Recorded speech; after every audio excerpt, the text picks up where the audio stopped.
दोस्तों, स्वागत है एक नई कहानी में। दोस्तों, जिसने चैनल को सब्सक्राइब नहीं किया वो चैनल सब्सक्राइब जरूर करें। शिकायत मृतक रेलवे अधिकारी का किसी से कोई दुश्मनी नहीं थी। हालांकि मिली जानकारी के मुताबिक बीते साल सितंबर में राजकुमार की नाबालिग बेटी की तरफ से पड़ोस में रहने वाले मुकुल सिंह नाम के युवक के खिलाफ छेड़छाड़ और अपहरण की शिकायत दर्ज कराई गई थी, जिसके बाद पुलिस ने धारा 363 का मुकदमा दर्ज कर मुकुल को जेल भेज दिया था। कुछ दिन पहले ही मुकुल बेल पर जेल से छूटकर आया था और आज घटना के बाद से वह भी गायब है।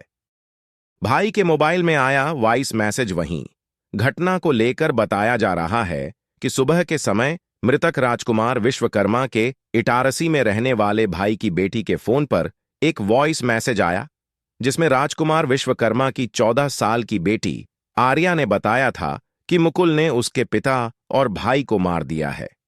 घटना के बाद से लापता है बेटी मृतक के भाई ने इसकी जानकारी पुलिस में दी।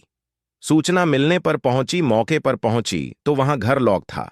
पुलिस ने दरवाजा तोड़कर अंदर जाकर देखा तो रेलवे कर्मी का शव सोफे पर, वहीं बेटे का शव फ्रिज में मिला है।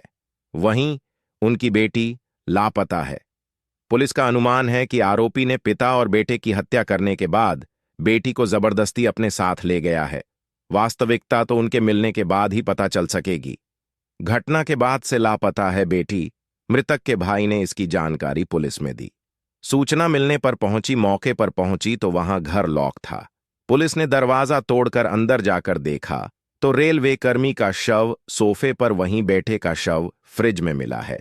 वहीं उनकी बेटी लापता है। पुलिस का अनुमान है कि आरोपी ने पिता और बेटे की हत्या करने के बाद बेटी को जबरदस्ती अपने साथ ले गया है। वास्तविकता तो उनके मिलने के बाद ही पता चल सकेगी। Crime branch ASP summer Verma ने बताया कि 14 और 15 मार्च की रात रेलवे कर्मी राजकुमार विश्वकर्मा के घर के आसपास पड़ोसी युवक मुकुल आते जाते हुए दिखाई दिया है। इसके पास गैस कट्टर, पॉलीथिन और अन्य चीजें दिखीं।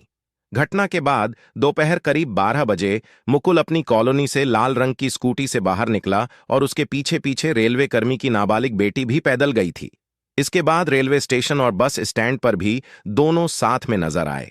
एसपी ने बताया कि हत्या के आरोपी ने फ्लैट के पीछे स्थित किचन की खिड़की को गैस कटर से काटा और फिर घर में घुस गया। उसने राजकुमार और उनके 8 साल के बेटे की हत्या कर दी। इसके बाद बच्चे के शव को पॉलीथिन में लपेटकर पहले किचन में रखा, फिर फ्रिज में रख दिया। इसके बाद हत्या के आरोपी ने घर के बाहर निकलकर दरवाजे पर ताला लगा दिया और भाग गया। सीसीटीवी फुटेज के आधार पर माना जा रहा है कि वारदात के बाद मुकुल और रेलवे कर्मी की बेटी दोनों भाग निकले। क्या था पूरा घटनाक्रम? पुलिस अधीक्षक एसपी आदित्य प्रताप सिंह ने कहा कि रेलवे कर्मचारी राजकुमार विश्वकर्मा की पत्नी की मौत हो गई थी। इसके बाद से वे 2 नाबालिग बच्चों के साथ रह रहे थे। शुक्रवार को राजकुमार विश्वकर्मा के भाई को एक वॉइस मैसेज मिला कि पड़ोस में रहने वाले 19 साल के युवक ने पिता और भाई की हत्या कर दी है। सूचना के बाद पुलिस मौके पर पहुंची और देखा कि राजकुमार और उनके बेटे की हत्या कर दी गई थी। बेटे का शव फ्रिज में था। पिता पुत्र की हत्या किसी धारदार हथियार से की गई थी। इसके बाद से राजकुमार की नाबालिग बेटी लापता हो गई थी।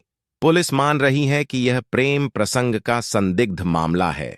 पुलिस के मुताबिक लड़की सितंबर 2023 में आरोपी के साथ चली गई थी, जिसके बाद उसके खिलाफ केस दर्ज कराया गया था।